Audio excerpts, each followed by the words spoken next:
सर्व मंगले मांगल्ये शिवे सर्वार्थ साधिके शरण्ये त्र्यंबके गौरी नारायणी नमोस्तुते। जय माता दी। तो आइए आगे का श्रवण करते हैं। शिव जी बोले, सती, उस यज्ञ में तुम्हारा जाना कभी भी उचित नहीं है। मैं सच कहता हूँ कि वहाँ पर तुम्हारा सम्मान नहीं होगा।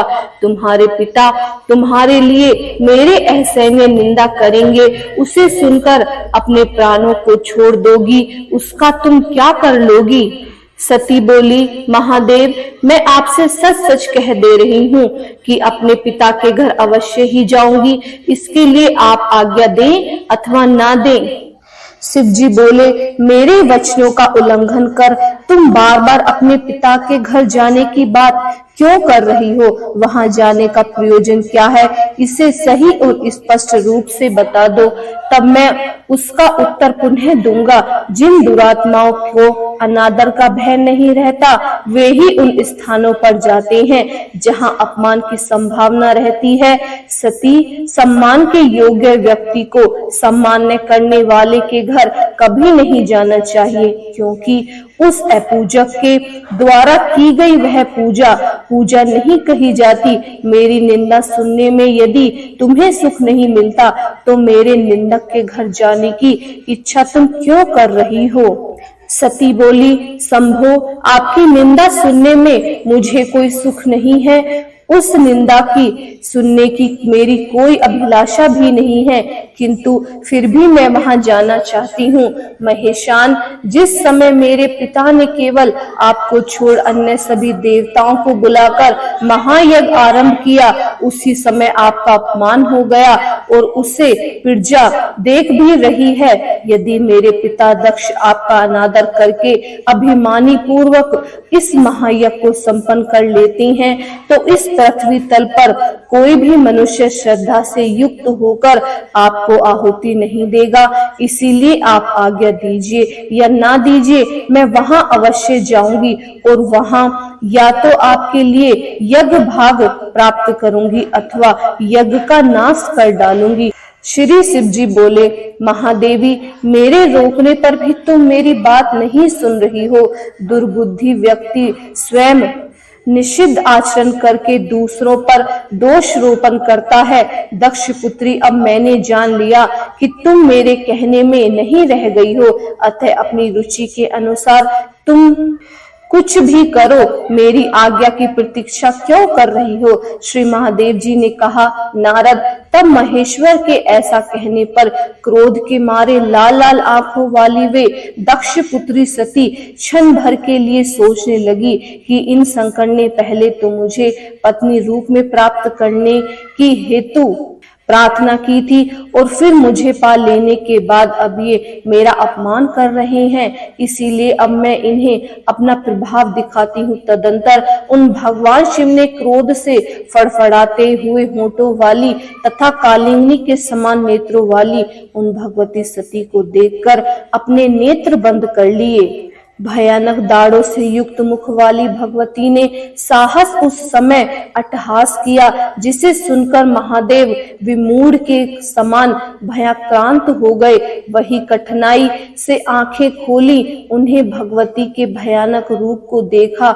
नारद, उनके द्वारा इस प्रकार देखी जाने पर उन भगवती ने सहसा अपने स्वर्णम वस्त्रों का परित्याग करके वृद्धावस्था के समान कांति को धारण कर लिया। वे दिगंबरा थीं, उनके केश पास सुशोभित हो रहे थे, ज्वाला ललपला रही थी, उनकी 4 भुजाएं थीं, उनके शरीर की ज्योति कालिंदी के समान सुशोभित हो रही थी, रोम राशि पसीने से व्याप्त थी। अत्यंत भयंकर स्वरूप वाली वे भयानक शब्द कर रही थी और उन्होंने मुंडन माला का आभूषण धारण कर रखा था। उगते हुए करोड़ों सूर्यों के समान तेजोमयी उन्होंने अपने मस्तक पर चंद्रमा रेखा धारण कर रखी थी। उगते हुए सूर्य के समान आभा वाले किरीट को धारण करने से उनका ललाट देदीप्यमान था। इस प्रकार अपने तेज से देदीप्यमान एवं भयंकर रूप धारण करके देवी सती घोर गर्जना के साथ अट्टहास करती हुई उन शंभु के समक्ष उठकर सहस खड़ी हुई। तब उन सती को इस प्रकार का विचित्र कार्य करती हुई देखकर भगवान शिव ने चित्त से धैर्य का परित्याग कर भय के मारे भागने का निश्चय किया और वे विमूढ़ की भांति सभी दिशाओं में इधर उधर भागने लगे।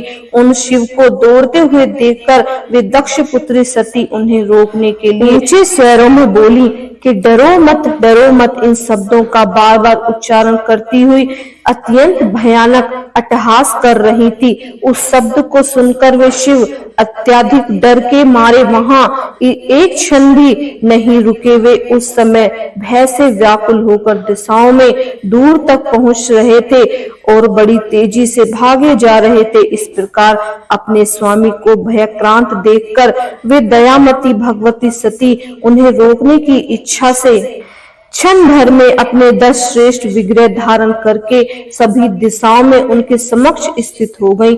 अत्यंत वेग से भागते हुए वे शिवजी जिस दिशा में जाते थे उस दिशा में उन्हीं भयंकर भगवती को देखते थे और फिर भय से व्याकुल होकर अन्य दिशा में भागने लगे। तब किसी भी दिशा में भय मुक्त न पाकर वे भगवान शिव अपनी आंखें बंद करके वहीं ठहर गए। इसके बाद जब उन्होंने अपनी आंखें खोली तब कमल के समान सुंदर मुख वाली हास्य युक्त मुखमंडल वाली 2 उन्नत उरोजों वाली दिगंबर भयानक तथा विशाल नेत्रों वाली खुले हुए केशों वाली करोड़ों सूर्यों के समान तेज धारण करने वाली 4 भुजाओं से युक्त तथा दक्षिण दिशा की ओर मुख करके स्थित श्याम वर्ण भगवती काली को अपने सामने स्थित देखा।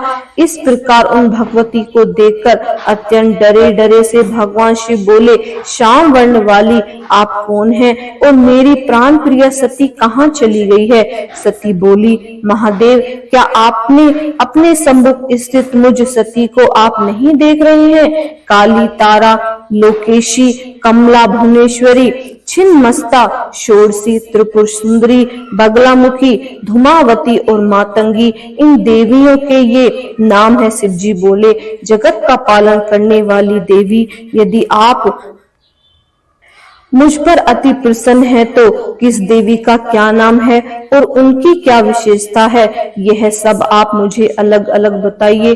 देवी बोली, कृष्ण वर्ण तथा भयानक नेत्रों वाली ये जो देवी आपके सामने स्थित है वे भगवती काली हैं और जो ये श्याम वर्ण वाली देवी आपके ऊर्ध्व भाग में विराजमान है वे साक्षात महाकाल स्वरूपनी महाविद्या तारा है।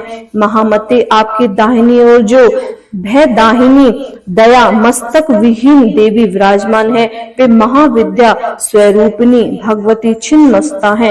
हे शंभो, आपके बाईं ओर ये जो भगवती हैं वे भगवती भुवनेश्वरी हैं। जो देवी आपके पीछे स्थित है वे शत्रु नाशनी भगवती बगला है। विधवा का रूप धारण करी हुई जो ये देवी आपके अग्नि कोण में विराजमान है वे महाविद्या स्वरूपनी महेश्वरी धूमावती हैं और आपके नेत्र कोण में जो ये देवी हैं वे भगवती त्रिपुर सुंदरी हैं। आपके वाय कोण में जो ये देवी हैं वे मातंग कन्या महामती मातंगी हैं और आपके ईशान कोण में जो देवी स्थित है वे महाविद्या स्वरूपनी महेश्वरी षोडशनी है। मैं तो भयंकर रूप वाली भैरवी हूँ। शंभो, आप भय मत कीजिए, ये सभी रूप भगवती के अन्य समस्त रूपों से उत्कृष्ट हों। महेश्वर, ये देवियां नित्य भक्ति पूर्वक उपासना करने वाले साधक पुरुषों को चारों प्रकार के पुरुषार्थ धर्म, अर्थ, काम और मोक्ष तथा समस्त वांछित फल प्रदान करती हैं। इन्हीं की कृपा से मारन, मोरन, उच्चाटन, छोंबन, मोहन, द्रावन, वशीकरण, स्तंभ और विदेश आदि अन्य प्रकार की वांछित प्रयोग भी सिद्धि होती है। ये सभी गोपनीय महाविद्याएं हैं, इनका प्रकाशन कभी नहीं करना चाहिए। महेश्वर, इन देवियों के मंत्र, यंत्र, पूजन, हवन विधि स्त्रोत तथा कवच और उनके उपासकों के आचार नियम आदि का वर्णन आप ही करेंगे, क्योंकि विभो इस विषय में आपसे बड़ा अन्य कोई वक्ता नहीं है। आपके द्वारा दिया गया उपदेश आगम शास्त्र के नाम से लोक में प्रसिद्ध होगा।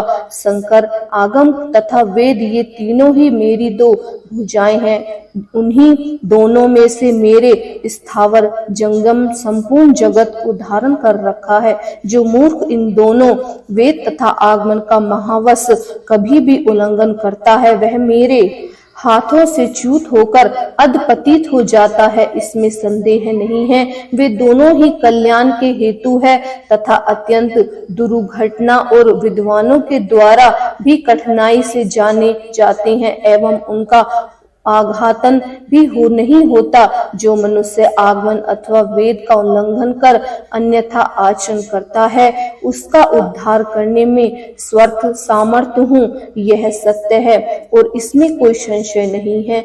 इन दोनों की एकता पर सम्यक विवेचन करने बुद्धिमान व्यक्ति को धर्म का आचरण करना चाहिए और कभी भी अज्ञातवश इन दोनों में भेद नहीं करना चाहिए।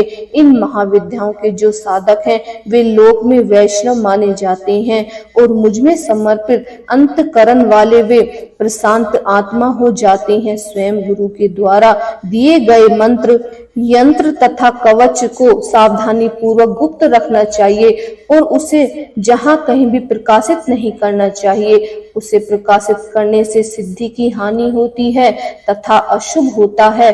अतः उत्तम साधक को चाहिए कि पूरे प्रयत्न के साथ उसे गोपनीय रखे। महादेव, महामते, आपके द्वारा यह करणीय कर्म मैंने आपसे कहा, क्योंकि मैं आपकी प्रियतमा हूँ और आप भी मेरे अत्यंत प्रिय पति हैं। अपने पिता दक्ष प्रजापति के अभिमान के विनाश के लिए मैं आज वहां जाऊंगी। अतः देवेश, यदि आप वहां नहीं चल रहे हैं तो मुझे भी जाने की आज्ञा दीजिए। देव, यही मेरा अभिष्ट है और आपका भी। अतः यदि आप मुझे अनुमति दे देते हैं तो मैं अपने पिता दक्ष प्रजापति के यज्ञ में विध्वंस के लिए चली जाऊं।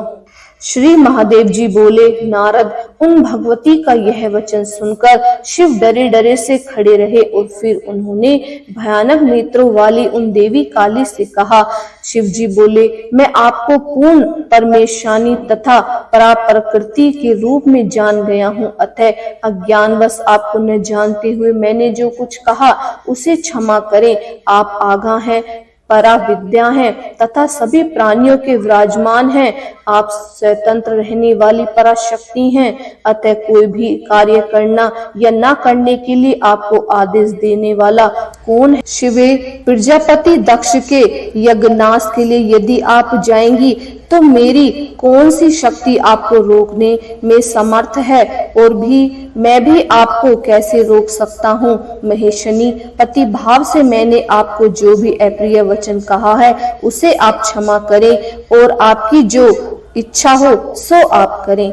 जय माता दी। इसके आगे का श्रवण हम अगले अध्याय में करेंगे। अगर वीडियो पसंद आई हो तो लाइक कीजिए, शेयर कीजिए और हमारे चैनल को सब्सक्राइब कीजिए। और अगर आपने वीडियो का श्रवण पूरा किया है तो आपके लिए धन्यवाद। जय माता दी।